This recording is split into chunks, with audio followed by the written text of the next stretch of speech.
I think the key takeaway for me coming to REMADE, it has been hugely beneficial for me and our company, because we're going to have partnerships that we didn't have before on the other side of this. And that's going to make a big difference for our company. It's going to make a big difference, I think, for our partner companies. And most importantly, we're just going to be better together and solve problems as a result because of it.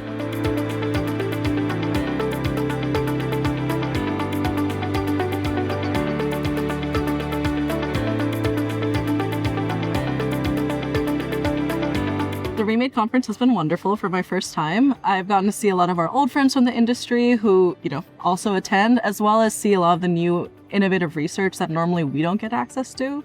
You tend in conferences sometimes to see only familiar faces. What's nice is here you don't. We can actually see what's up and coming. We can see how that affects our work, and hopefully all learn and grow together.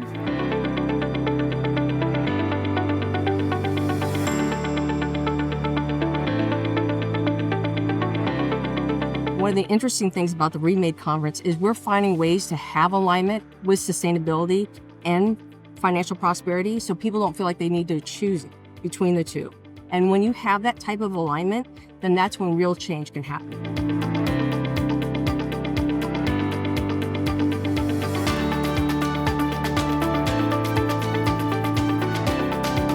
A big part of our strategy is to solve our customers' toughest challenges. And when we remanufacture, when we recycle, reuse, we're able to lower ownership costs for our customers, and that plugs right into our strategy. So yeah, we're going to be in this thing for a while.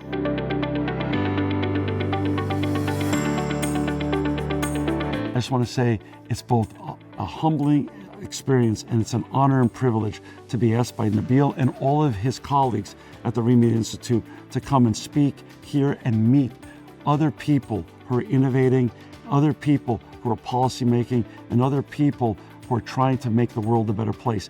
It's not only inspirational, it's aspirational, and I can't wait to come back next year again.